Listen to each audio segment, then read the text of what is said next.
네, 오늘의 주가 3천 시대에 도달하는데 혁혁한 공을 세운 업종하면 역시 바이오 업종을 꼽아볼 수 있습니다. 이슈 플러스 두 번째 순서로 올해 제약 바이오 산업을 전망해 보겠습니다.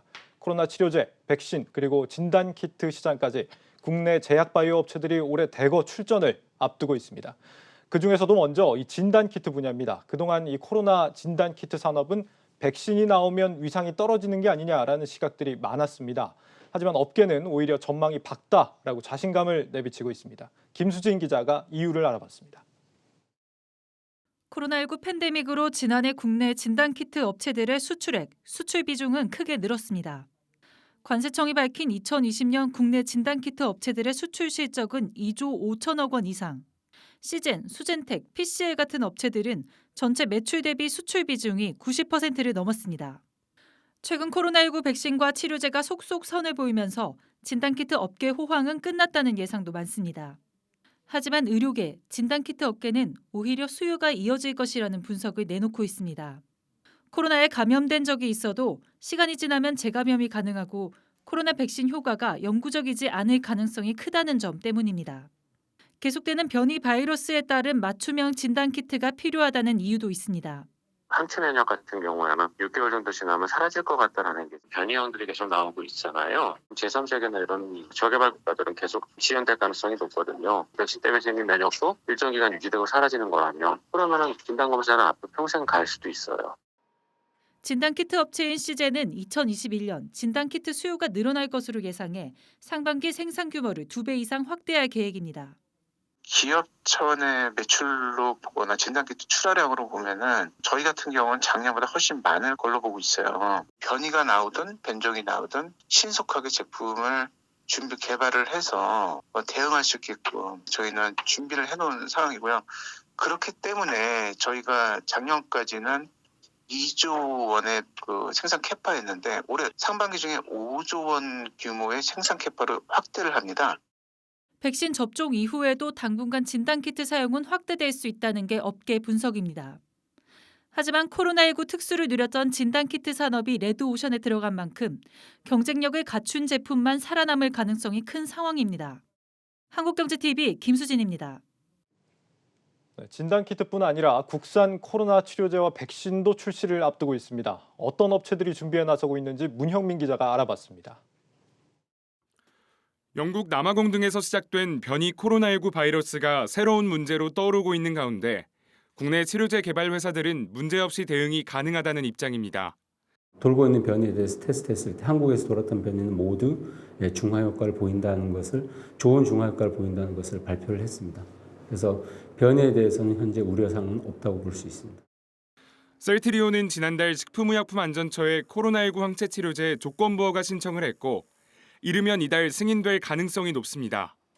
저희 치료제 자체가 이제 그 완치자의 혈장 안에서 이제 다양한 항체에 들어있는 성분을 뽑아내서 만든 치료제잖아요. 계속해서 변이하더라도 계속해서 항체도 거기에 대한 항체도 계속 생기기 때문에 그 변이되는 바이러스에 따라서 이제 가장 빠르게 대응이 가능한 치료 플랫폼이라고. GC 녹십자는 혈장 치료제 임상 이상 목표 환자 60명에 대한 투약을 완료했고 중간 결과 발표를 앞두고 있습니다. 종근당은 러시아에서 진행한 나파벨탄의 임상 결과를 이달 안으로 발표할 예정이며 대용제약도 호이스타정의 코로나19 경증 임상 2상과 중증 임상 3상을 마치는 대로 조건부 허가를 신청할 계획입니다. 이에 따라 이르면 올해 1분기 안에는 4개 정도의 코로나19 국산 치료제가 나올 것으로 보입니다.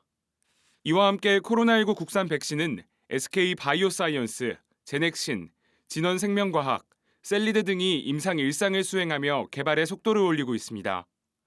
올해도 코로나19 확산이 지속될 것으로 전망되는 가운데 변이 바이러스에 대응이 가능한 치료제와 백신이 게임 체인저가 될 것으로 보입니다. 한국경제TV 문형민입니다. 네, 올해 팬데믹에 대응하는 이 국내 제약 바이오 업계의 전망을 좀 더 자세히 짚어봅니다. 성장기업부 홍원표 기자 나와 있습니다. 홍 기자, 이 코로나 치료제 하면은 셀트리온이 가장 먼저 떠오릅니다. 출시가 언제쯤입니까? 일단 셀트리온의 항체 치료제는 설 연휴 전에 출시될 가능성이 굉장히 높습니다. 예. 통상 의약품의 허가 절차는 6개월 정도 걸리는데요. 이번에는 이제 코로나19라는 긴급한 상황을 감안을 해서 40일 이내에 긴급 사용 승인 절차를 밟게 됩니다. 그래서 최근에 이제 코로나19 확산세를 감안을 해서 정부도 허가 절차를 신속하게 진행한다는 방침을 밝혔는데요. 셀트리온의 항체 치료에 대해서는 이제 효능이 어떤지 아직 구체적인 데이터는 공개되지 않았습니다. 예. 그래서 셀트리온이 이제 다음 주 13일에 학회를 통해서 이 항체 치료제의 글로벌 임상 2상 시험 결과를 최초로 공개할 예정입니다. 네, 사실 뭐 치료제 개발 기대감 때문에 셀트리온 투자하신 분들이 굉장히 많은데 비관적으로 보는 것들도 있거든요. 뭐 목표 주가가 너무 높다라거나 뭐 치료제가 좀 일회성의 효과가 있는 게 아니냐 이런 지적들이 뭐 최근에 뭐 JP 모건 또 뭐 크레딧 스위스인가요? 이런 것들로부터 좀 나오고 있는데 괜찮은 겁니까? 네, 일단 뭐 셀트리온은 코로나19 치료제만을 개발한 기업이 아니고요. 세계적인 바이오시밀러 기업입니다. 예. 또 매출이 1조 원을 훌쩍 넘고 또 매년 두 자릿수 이상의 성장률을 기록하고 있는 아주 탄탄한 기업이라고 보시면 되고요. 또 최근에는 송도에 새로운 공장을 짓겠다고 밝혔고 단순히 코로나가 아니어도 기업 가치는 충분한 상황입니다. 또 최근에는 그 일본의 다케다 제약의 그 아시아 태평양 이쪽 사업 부분도 인수를 했는데요. 그래서 매출이 2천억 원 정도 추가로 늘어날 것으로 보이고요. 예. 램시마와 휴미라 같은 바이오시밀러 제품이 유럽 판매를 이제 시작을 하게 될 건데 이렇게 돼서 이제 계속 성장을 할 것이고 그래서 올해 매출은 사상 처음으로 2조 원에 육박할 것으로 다들 전망을 하고 있고 또 영업이익도 한 9천억 원에서 1조 원 정도 가까워질 것으로 예상들을 하고 있습니다. 그래서 이런 좀 좋은 전망들도 있기 때문에 오늘 종가도 한 35만 원 선을 유지를 했습니다. 그렇군요. 이 셀트리온 외에도 치료제를 개발하고 있는 국내 업체들이 좀 더 있죠. 어디까지 현재 개발이 진행된 상태입니까? 네, 일단 셀트리온 다음으로 개발에 좀 앞서 있는 곳은 GC 녹십자라고 이제 설명을 드릴 수 있겠는데요. 네. 녹십자는 혈장 치료제를 개발을 하고 있습니다. 이 혈장 치료제는 아직 공식적으로 치료제로 인정을 받지는 못했지만 그 의료기관 30곳에서 그 치료 목적 사용 승인을 받았습니다. 네. 급한 대로 이제 중증하고 위급한 환자에게 이걸 좀 썼으면 좋겠다라고 이제 의료기관에서 요청이 들어온 거를 식약처가 이제 승인을 해준 건데 네. 그만큼 이제 효과나 안전성이 입증됐다고 보시면 될 것 같고요. 그 외에도 이제 종근당과 대웅제약 이 두 회사가 나파벨탄 그리고 호이스타전 같은 약물로 코로나19 치료제를 개발을 하고 있고요. 그 대웅제약의 호이스타정은 이제 먹는 알약 형태로 개발되고 있는 치료제 중에는 이제 가장 임상 단계가 앞서 있는 그런 치료제라고 보시면 되고요. 예. 종근당의 이 나파벨탄은 러시아 임상을 현재 2상 진행 중인데 이르면 이달 중에 임상 결과를 발표할 예정입니다. 그렇군요. 이 백신 기업들 같은 경우는 좀 궁금한 점이 이미 해외에서 지금 백신들이 많이 나온 상황인데요. 국내 기업들은 올해 지금 출시를 앞두고 있다라고 한다면 막상 좀 출시가 되면 좀 너무 늦다 보니까 이 수요가 있겠는가 싶은데 괜찮은 겁니까?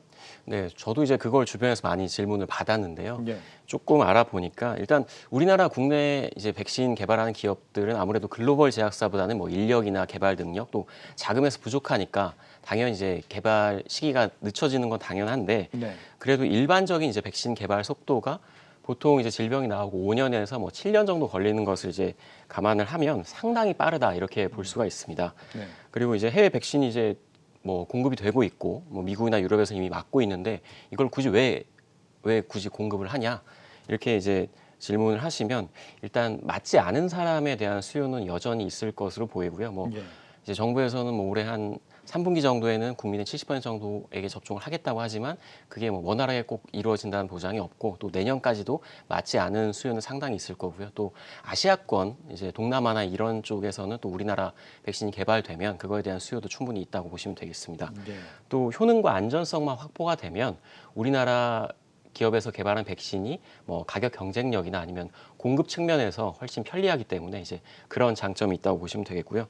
또 코로나가 이제 백신 한번 맞아서 극복이 되는 완치가 되는 이제 그런 질병이냐 또 그렇지 않다는 의견들도 있기 때문에 지속적인 수요가 발생할 수가 있습니다. 또 예. 최근에 이제 영국발 변이 바이러스 같은 경우도 또 이슈가 되고 있는데 이제 국내 백신 개발 기업들은 이 변이 바이러스를 함께 잡는 그런 백신을 개발하고 있다 이렇게 설명드릴 수 있겠습니다. 그렇군요. 지금 뭐 해외에서 나오고 있는 그런 백신들도 뭐 부작용에 대한 얘기들도 종종 좀 들리는 것 같아서 다양한 백신들이 나오면 뭐 좋다라고 볼 수 있겠네요. 그럼요. 네. 이 제약 바이오 업계가 뭐 이런 코로나 관련 기업들 많고도 지금 굉장히 많은 걸로 알고 있는데 올해 좀 그밖에 좀 주목해봐야 되는 기업들이 있다면 어디가 있습니까?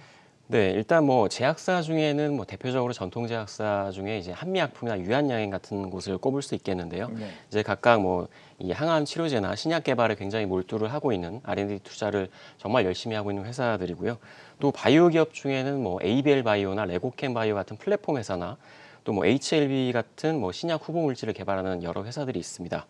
그리고 앞서 뭐 리포트에서 보셨겠지만 뭐 진단키트 기업 같은 경우는 이제 올해까지는 괜찮은데 뭐 내년부터는 좀 수요가 줄어들 수 있다 뭐 이런 예상들도 있기 때문에 좀 예. 꼼꼼하게 살펴보셔야 할 것 같고요.